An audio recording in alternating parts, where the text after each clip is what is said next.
Episode की start में तो यह कह रहा होता है कि गॉड की गलती की वजह से मैं मर गया, लेकिन अब सब कुछ ठीक है क्योंकि मैं ऐसी दुनिया में जी रहा हूँ जहाँ पर मैजिक एग्जिस्ट करता है एंड मैजिक बीस्ट भी।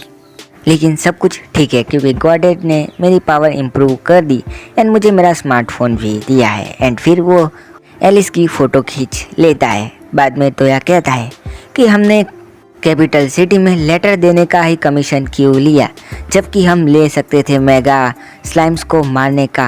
लेकिन ये कहते कि हमें वो बिल्कुल पसंद नहीं है क्रीचर, क्योंकि वो हमारे कपड़े मेल्ट कर देते हैं, तो उनके बारे में सोचना भी मत। एंड फिर तो यह कहता है कि ठीक है।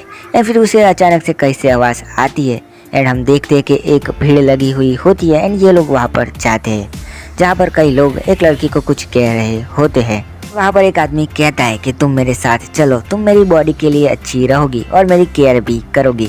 एंड ये लड़की कहती है कि तो फिर तुम उन लोगों के आदमी हो जिनको मैंने अभी अभी गार्ड्स के हवाले कर दिया है ना। एंड फिर ये आदमी उस पर अटैक करने जाता है, लेकिन ये उसे पटक देती है। एंड यहाँ पर प्रिंस और एलिस कहती है कि ये कौन सी टेक्निक है। एंड तोया कहता है कि शायद ये जित्सु है एंड ये शायद एक समुराय है। एंड ये कहती है क्या समुराय। एंड फिर वो लड़की कई लोगों को पीट देती है, लेकिन अचानक वो स्टॉप हो जाती है।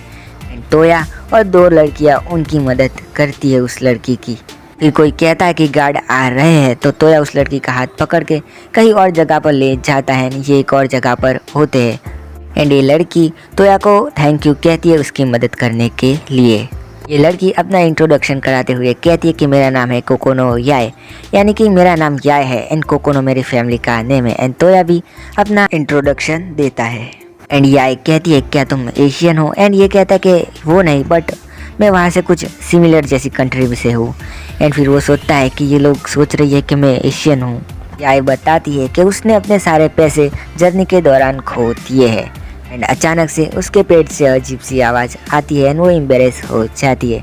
एंड इसी के साथ तोया एंड ये वो दो लड़कियां भी काफ़ी शौक हो जाती है। बाद में ये उसको खिला रहे होते हैं एंड ये बताती है कि ये एक समुराय है एंड अपने स्किल को वो इम्प्रूव करने के लिए जर्नी पर निकली है। एंड उसे यकीन है कि वो एक दिन अपने भाई और अपने पिता की तरह एक अच्छी स्वॉर्डमैन बनेगी। एंड ये आगे लिंस पूछती है कि तुम आगे अब कहाँ पर जाओगी और तुम्हारा प्लान क्या है। एंड फिर याय बताती है कि वो कैपिटल सिटी में अपनी स्ट्रेंथ चेक करने के लिए जाएगी। ये कहती है कि व्हाट अ कोइंसिडेंस, हम भी वहीं पर जा रहे हैं, तो क्या तुम हमें ज्वाइन करना चाहोगी। एंड यहाँ पर याय मान जाती है उनको ज्वाइन करने के लिए। अगले सीन में ये लोग घोड़ा गाड़ी में जा रहे होते हैं एंड तोया कहता है कि तुमने हॉर्स चलाना कहाँ से सीखा। एंड ये कहती है कि मैंने मार्शल आर्ट की ट्रेनिंग ली थी, तो मैंने वहाँ पर सीखा। एलिस कहती है कि हम तीनों हैं जिन्हें कुछ ना कुछ आता है। एंड तोया कहता है मैं ही बेकार हूँ। एंड फिर वहाँ पर लिंस कहती है कि ऐसा मत कहो, तुम्हारे पास मैजिक टैलेंट है। वो तोया को एक किताब देती है एंड वहाँ पर एलिस आके कहती है कि इतना ही नहीं, तोया मेरे मैजिक को बूस्ट कर सकता है एंड और भी एलिमेंटल मैजिक्स भी यूज़ कर सकता है। और जो किताब लिंस ने दी थी उसे, उसमें ज़्यादातर मैजिक होते हैं जिनके स्पेल लिखे हुए होते हैं, उनका यूज़ भी लिखा हुआ होता है, जिसकी वजह से तोया आसानी से मैजिक कर सकता है। बट जब तोया देखता है अंदर, तो ज़्यादातर मैजिक्स बेकार ही होते हैं, जिसमें कि बाल कर्ली कर सकते हैं एंड डॉगी को फ्रेंड बना सकते हैं। वैसे ये डॉगी कर क्या रहा है, हमें उसे कोई लेना देना नहीं है। हाँ, एंड यही बात तो यार लड़कियों को बताता है, तो वो कहती है कि क्या पता कौन सा मैजिक कब काम आ जाए, तो तुम इन्हें याद रखो। एंड तो यह कहता है कि गॉड ने मेरी मेमोरी भी बढ़ा दी है, जिससे मैं ज़्यादा याद रख पाऊंगा, लेकिन कितना। फिर तो यह एक मैजिक स्पेल देखता है जिसकी वजह से दूर की डिस्टेंस को चीज़ को हम अपने हाथ में ला सकते हैं। टोया कहता है क्या ये वर्क करेगा। एंड लिंस कहती है कि ट्राई करो। एंड तोया ट्राई करता है लेकिन कुछ नहीं होता। एलिस कहती है तो फिर तुमने क्या समन किया था। एंड ये कहता है कि मैंने याई की स्वॉर्ड समन की थी। मैंने सोचा था कि अचानक वो गायब हो जाएगी तो उसका रिएक्शन क्या होगा। उसके बाद तोया फिर से अपना मैजिक स्पेल यूज़ करता है एंड याई चौंक जाती है। फिर एलिस कहती है कि तुमने क्या किया। एंड ये कहता है कि मैंने याई की हेड रिबिन ले ली है। यहाँ पर लिखा है कि ये चीज़ छोटे ऑब्जेक्ट पर ज़्यादा काम करती है। कहती है ये काफ़ी टेरेबल है। एंड तोया कहता है कि ऐसा क्यों। एंड फिर यहाँ पर एलिस कहती है कि इससे तुम किसी के पैसे चुरा सकते हो बिना उसे पता लगे। एंड तोया कहता है कि इतना ही नहीं, मैं किसी के पैसे चुरा सकता हूँ या फिर जेम्स भी ले सकता हूँ या फिर कोई भी नेचुरल चीज़। तो लिंस कहती है क्या तुम ऐसा सच में करने वाले हो। एंड ये कहता है कि नहीं, मैं ऐसा कुछ नहीं करूँगा, मैं ऐसी कोई चीज़ तो नहीं करने वाला हूँ, लेकिन मैं किसी का अंडरवेयर तो ले ही सकता हूँ। एंड ये सुन के लिंस और एलिस दोनों ही दूर हट जाते हैं। एंड तो यह कहता है मैं तो सिर्फ मजाक कर रहा था। एंड याई कहती है क्या मुझे कोई अपने हेयर बैंड देगा। एंड फिर लिंस बांध देती है याई की हेयर रिबन। आगे एक और स्पेल के बारे में तो यह बताता है जिसका नाम होता है कि शॉर्ट पीरियड टाइम स्लीप। बाद में तो एक और स्पेल ट्राई करता है जिसका नाम होता है कि लॉन्ग सेंस। एलिस कहती है ये कैसी स्पेल है। एंड तो यह कहता है इससे तुम्हारे सेंस काफ़ी इम्प्रूव हो जाते हैं, जैसे कि तुम लॉन्ग डिस्टेंस की चीज़ों को स्मेल और उन्हें देख भी सकते हो। एंड फिर एलिस कहती है क्या तुम इसका कोई गलत इस्तेमाल करने वाले हो। एंड तोया कहता है बिल्कुल भी नहीं। एंड फिर तोया कुछ स्मेल करता है एंड वो कहती है क्या है वो। एंड तोया कहता है शायद ये आयरन है। एंड फिर कहता है नहीं ये ब्लड है।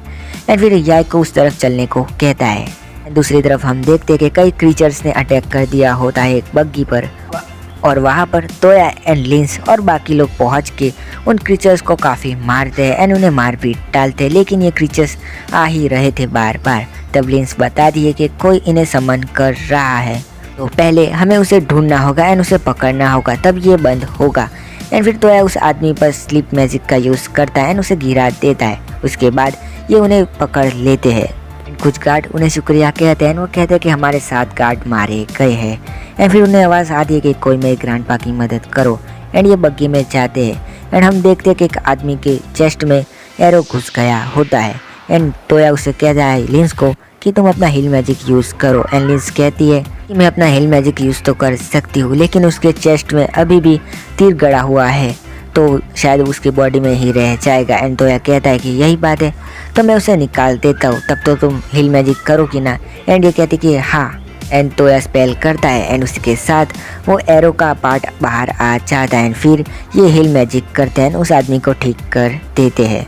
आगे वो छोटी सी लड़की थैंक्स कहती है इनको उनकी जान बचाने के लिए। एंड वो आदमी अपने आप को इंट्रोडक्शन कराता है कि वो बटलर है डक एरन आउटलाइट्स का।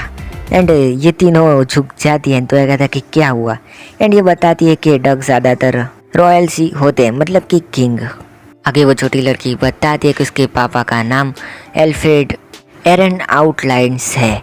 एंड फिर तो यह कहता है तो फिर मैं तुम्हें लेडी सुसी कह के ही बुलाऊं। एंड ये कहती है कि नहीं, ऐसा कहने की कोई ज़रूरत नहीं है, तुम मुझे बस सू ही कहो। एंड वैसे भी तुमने हमारी जान बचाई है। एंड शू बताती है कि वो लोग अपनी ग्रैंड मदर से मिलने गए थे, लेकिन बीच में अटैक हो गया उन पे। एंड उनका बटलर कहता है कि तुम अगर हमारे कैपिटल तक सुरक्षा करो तो हम तुम्हें अच्छा इनाम भी देंगे।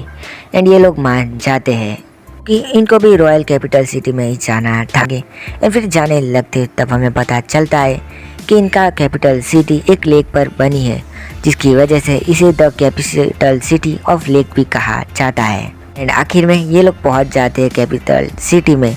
एंड यहाँ पर इनका सम्मान अच्छे से किया जाता है। जो किंग होता है वो तोया के सामने झुक जाता है। तोया का कुछ समझ नहीं आ रहा होता है यहाँ। किंग अपने आप को इंट्रोडक्शन कराता है कि उसका नाम है अल्फ्रेड एरन आउटलाइट। बाद में ये सब बैठे हुए होते हैं। एंड किंग कहता है कि तुम कमीशन पर आए थे एक लेटर डिलीवर करने, अगर तुम यहाँ पर नहीं आते तो शायद मेरी बेटी किडनैप हो जाती या फिर मारी जाती। तो यह कहता है तो आपको पता है कि किंग लोगों ने उस पर अटैक किया था।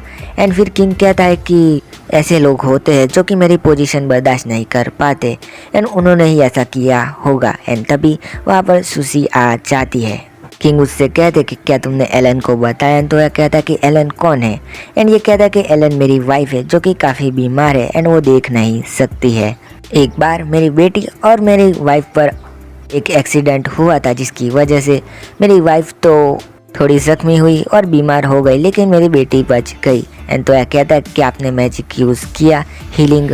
वो कहता है कि हमने किया, लेकिन वो काम नहीं आया, उससे सिर्फ मेरी वाइफ के शरीर पर लगे जख्म ही दूर हो पाए, ना कि वो ठीक हो पाई बीमारी से। सुसी कहती है कि काश ग्रैंडपा जिंदा होते। और यहाँ पर किंग कहता है कि मेरे वाइफ के फादर एक मैजिकल होल्डर थे जो कि किसी भी बीमारी को तुरंत ही ठीक कर सकते थे, लेकिन अभी वो नहीं है, तो मैंने अपनी डॉटर को वो सीखने के लिए ट्रैवल पर भेजा था, शायद वो सीख पाती। सुसी कहती है कि हम किसी इंसान को ऐसे ढूंढ लेंगे जो कि ग्रैंडपा का मैजिक सीख सके एंड उसके कैपेबल हो। एंड वो कहता है किंग कि तुम्हारे ग्रैंडपा का मैजिक एक तरह का नल मैजिक था। एंड ये सुन के तीनों लड़कियां हैरान हो जाती है एंड फिर तोया की तरफ इशारा करती है एंड एक क्यूट सा फेस बनाती है। आगे तोया मैजिक सीखता है एंड किंग की वाइफ को ठीक कर देता है अपने हीलिंग मैजिक से। दूसरे सीन में हम देखते कि किंग कह रहा होता है कि ना कि तुमने मेरी बेटी की जान बचाई बल्कि मेरे वाइफ को भी ठीक किया। एंड उसे कोई चीज़ देता है ये कह के कि मेरी वाइफ को ठीक करने के लिए एंड मेरी बेटी को ट्रैवल के दौरान बचाने के लिए ये तुम्हारा अवार्ड है। एंड फिर तोया को एक चीज़ देता है जो कि काफ़ी भारी होती है, जिसकी वजह से तोया के हाथ से छूट जाती है। तोया कहता है ये क्या है। एंड फिर किंग कहता है कि ये 40 प्लेटिनियम कॉइन्स है। और इतना सुन के तीनों लड़कियों का मुंह खुला का खुला रह जाता है। तोया कहता है कि प्लेटिनियम कॉइन आखिर होते क्या है। एंड ये कहती है कि एक प्लेटिनियम कॉइन की कीमत 10 गोल्डन कॉइन के बराबर होती है एंड ये काफ़ी कीमती होते हैं गोल्डन कॉइन्स के मुकाबले। फिर तोया कैलकुलेट करता है एंड फिर वो कहता है 40 मिलियन येन्स। एंड फिर किंग को वापस देते हुए कहता है कि कुछ ज़्यादा ही है। किंग कहता है कि तुम अपनी जर्नी ऐसे शुरू रखने वाले हो और एडवेंचर प्लान करने वाले हो तो तुम्हें इनकी ज़रूरत पड़ेगी और इसे रख लो। आगे किंग कहता है कि ये मेरे कुछ फैमिली मेडल्स है जो कि तुम्हें काम आएंगे किसी भी चेक पॉइंट से निकलने के लिए। एंड तुम यहाँ भी आ सकते हो इसकी मदद से, ये तुम्हें काफ़ी काम आएगी आगे। और यही रख लेते हैं। बाद में ये लोग जा रहे होते हैं। एक जगह पर पहुँच के ये कहते हैं कि याय अब हम कैपिटल सिटी से वापस जा रहे हैं अपने टाउन पे और तुम क्या करोगी। एंड याय कहती है कि मैं अपने आप को तुम्हें ऑफर करती हूँ तोया। एंड एलिस कहती कि क्या कहा तुमने। एंड वो कहते कि मेरा मतलब वो नहीं था। तो वो कहते कि क्या मतलब है तुम्हारा। याई कहती है कि हालांकि हमारी जर्नी काफ़ी छोटी थी लेकिन मैं इस पर्सन को समझ गई हूँ। इसके पास पावर होने के बावजूद इसने कभी भी आरोगेंट जैसा एक्ट नहीं किया है एंड इसने सबकी मदद की है अब तक। तो मैं अपने आप को तुम्हें एडमायर करती हूँ, क्या मैं तुम्हें ज्वाइन कर सकती हूँ। एंड यहाँ पर एलिस कहती है कि तुम हमारे साथ गिल्ड बना सकती हो एंड हम कमीशन भी करेंगे एंड कई मिशन भी साथ ख़त्म करेंगे। एंड यहाँ पर मान जाते हैं सब। तोया मन में कहता है कि ये काफ़ी अच्छी चीज़ है कि मैं इतना सक्षम हो गया हूँ कि किसी को अपनी पावर की वजह से स्माइल दे सकता हूँ। एंड इसके साथ ये एपिसोड यहाँ पर एंड हो जाता है।